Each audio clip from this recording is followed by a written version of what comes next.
Hey guys, what's happening? Jay here, SmartHelping.com.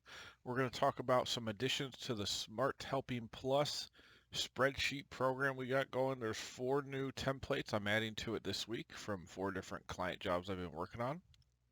Uh, so what I'll do as we move forward here is you can see the SmartHelping Plus program.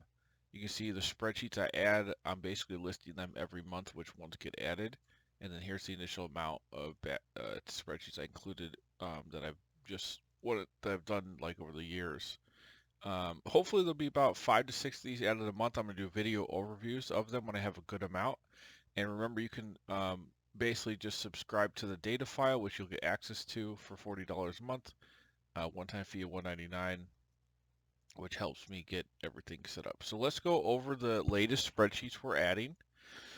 We'll start with condo new housing development. So you can look at the base model on the site if you want to see a more in-depth view of how everything works. But the specific modifications that were done were first, there was a debt and equity fund view added. So essentially showing what does the operations look like if you use all debt investors, and then what does operations look like if you use all equity investors.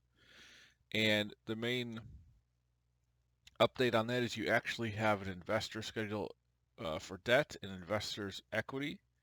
Both are the same except for on the equity, you have a pro rata share of profits, and these are shares of actual profits. So we had to actually assign a cost per unit after accounting for land and construction and everything, so that when they sell, we know what the cost basis was. So we're actually only sharing profits, not total distributions. That's another update. We also added a payment schedule, so as you're building out the units and the construction costs are happening here, you can define the percentage that you're paying the developer or the construction company or general contractor by month. So like if you start 10 units in month 3, you'll pay 10% in month 3 and then 90% 4 months after that. And this schedule applies dynamically to all the unit types as they're started. There's only 3 unit types. The base model had 10, but there's a lot more going on within each unit as you're building them.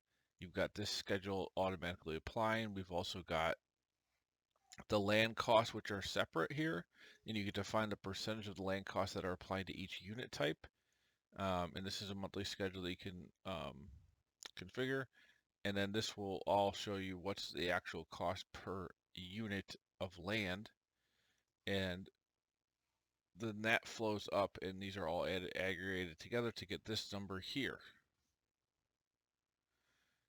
And again, that's used on the monthly detail.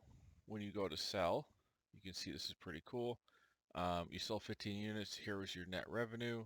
Here was your cost based on the construction and land costs allocation. This is a non-cash item, so this is not affecting cash flow right here. The actual cash flow happens when the land and construction costs happen earlier. But we need to know the allocation for equity investors of this gross profit here. Um, if you scroll down, you can see, okay, here's all the operations up top of revenues, expenses, debt, CapEx, GP fees. Okay, here's the project cash flow, and then what happens if we use debt investors. Here's the fund bank balance and fund cash flow, GP, contribution distributions after all the investors' activities. And then here's the equity investors. You can see now they're getting this big chunk here, investor profit share, which is a negative to the fund balance. Um, Now, what's really cool about this is you can manually control, you essentially just look at the fund bank balance row in each of these and just know that those need to stay above 0. So if you do have anything left after investor uh, contributions, if there's still equity required, you just go over, you could do either, it's got to, cash has got to come from somewhere, so it could come from the GP, or you've got a single construction loan here, a simple interest-only loan with a start date, interest-only period, and payoff, which you could define with these. And it's just one loan, very simple here, nothing fancy. and that will apply to each scenario as well. So in this case, I've adjusted the numbers a little bit, so I'd have to adjust this because right now we're short 185,000. So either GP has to come up with that, you have to raise more money from the investors, and so here let's just say GP comes up with another 400,000 or 400,000 total. Oop, not 4 million. Oh, need a little bit more. Okay, now they're above zero, and all this gets aggregated back to the global control right here, so you can see everything from the GP and LP side for the debt fund and the equity fund.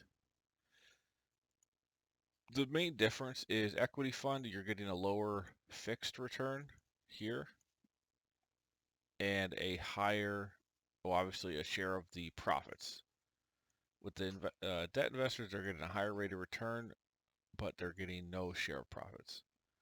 And this is not a preferred return. Well, I guess it kind of is because this is hitting no matter what. This is getting paid every quarter. You can see here's the quarterly interest payments, and that's hard coded in quarterly payments uh, based off the interest accrued monthly. That's getting paid no matter what. And what that means is either you've got to have enough cash invested, or you're selling units, or your GP or your loan amount is covering that payment. So something is covering that. They're getting that no matter what. It's not accruing. It's not like compounding. It's actually getting paid every quarter as soon as those investors begin. And that's with both debt and equity investors with that interest rate. Now your equity investors, you could have 0% here, and maybe they get a larger share of the profits, or what have you. Um, so that's the update on this one. Pretty interesting stuff here. I don't think there's any, yeah, that's basically everything with this one. So next one, we'll stick with real estate. We've got a self-storage model. This actually ended up using a similar style as my condo base model, except it's a little bit more simplified. So you've got construction and development costs here. Simple cost schedule, you put in your monthly cost for that. You've got a single, simple interest-only loan here. And on the monthly detail, you can define when these units sell and the unit sales price, so similar to that other model.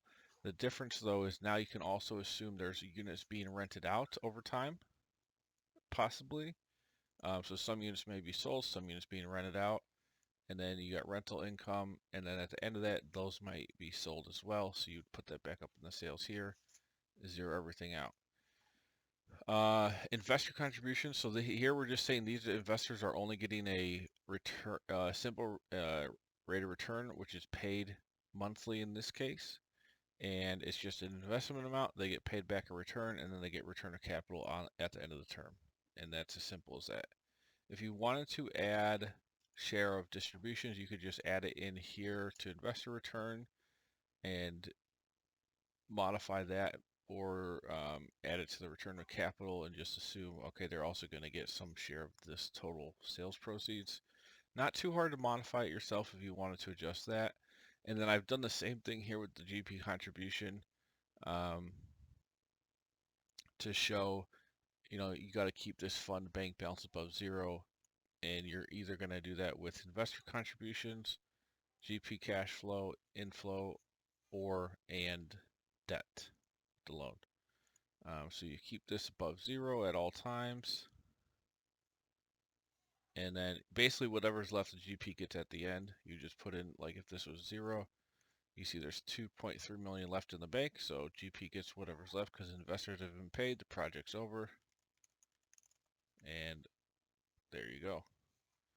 You can see the bottom here is summarizing the IRR of the LP and GP, total project cash flow here. You've also got some visuals for gross income by type, fund bank balance. Again, that always stays above zero. Project cash flow, unit sales by type, units rented, LP versus GP cash position. So pretty cool here. This is monthly withdrawal remaining cash. We're actually not using that. Just clear that out because it's manual. I was going to automate that, but we ended up not. this is a GP distribution is a manual process, so that's not needed. Okay, so that's that one. Let's move. Oh, in the front page, it's got summaries for the project and IRR, equity multiple ROI, and a couple of visuals here. Okay, next one is made to order manufacturing. So here, the update was pretty simple. We just added 4 debt schedules. So debt D1, 2, 3, and 4 were layered on. Everything else in the model is the same. You got your costs, your payment terms, unit types here. They were doing by plant instead of by unit type, which is fine. You just time up your CapEx with the plant rollout.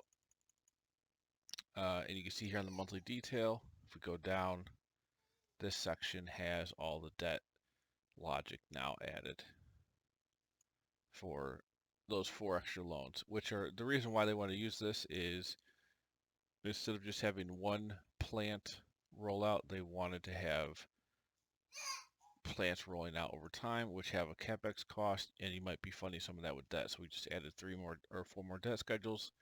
And I haven't, this is not, these are dummy, this is dummy data, but it works nonetheless if you start filling in data here. Okay, that's the main to order manufacturing update. And then the final one we're going to add today is enterprise SaaS. We have an update. What was this one? I can't remember. What do we do here?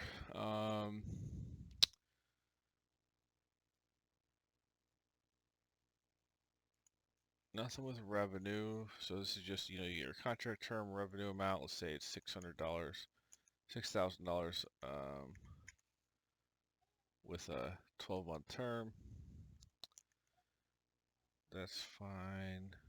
What did I update on this? I ran through this right before. I'm just trying to remember really quickly. Oh, so we've got manually, customer additions are manually done. So the amount of customers you're adding each month is done on the monthly detail instead of trying to figure it out with like saying some ad spend per month and cost per acquisition and organic. This is just saying you can manually define your customers here. And then, oh, the update was on the R&D costs. So on the other cost tab, this is all new down here. So you can basically define when separate projects start, what their development costs are going to be, and how long those costs last for. So it's more of a, instead of a cost starting and then going into perpetuity or whenever you start zeroing out the years, this is a little bit more precise in that you can say, okay, when does the project start? What's the cost? How long does it take? And then this cost populates in between that time frame. So you might time that up with your different different customer onboarding configurations, where you're adding these customers over time as you're adding new projects or what have you. But that was the update. So manual customer addition per month, hard coded, and dynamic development costs that have a start and end time. Alrighty, well, that's all I got for you on these. Like I said, you go to smarthelping.com, go to the little plus section here, and this is where you can get access to all these different modified spreadsheets that I've done. These are all spreadsheets that either I built from scratch for a customer, or it was a template that exists on smarthelping.com that I modified, and those will all be listed here through time, and you can again subscribe to everything as it comes out. It's 40 bucks a month, one-time fee of $199. I think it's pretty cool because a lot of people will go in, they might buy a bundle or two, and oh, that's nice, but they want more. And so this is a way to kind of see what I'm building for other people. You get access to the spreadsheets, and I think it's pretty cool. Alrighty, guys. Like and subscribe, check it out. And remember, if you want to check out all of my base templates, you can go to the All Finished Models tab here and just look through. We've got all kinds of stuff for SaaS, real estate, industry-specific models. You could buy everything I've ever built that's not part of the Smart Helping Plus program. So this is all my base templates for $9.99, and there's about I don't know, probably up to around 200 or so now. Um, but again, this is separate, and all these templates you see here are separate from the Plus program. None of these modified versions or anything are included in any of the templates you see at Smart Helping. So this is a completely separate program. So enjoy. I'll see you guys on the next one. We've been doing renewable energy financial models lately. I might stick to that for another couple. I don't know. We'll see.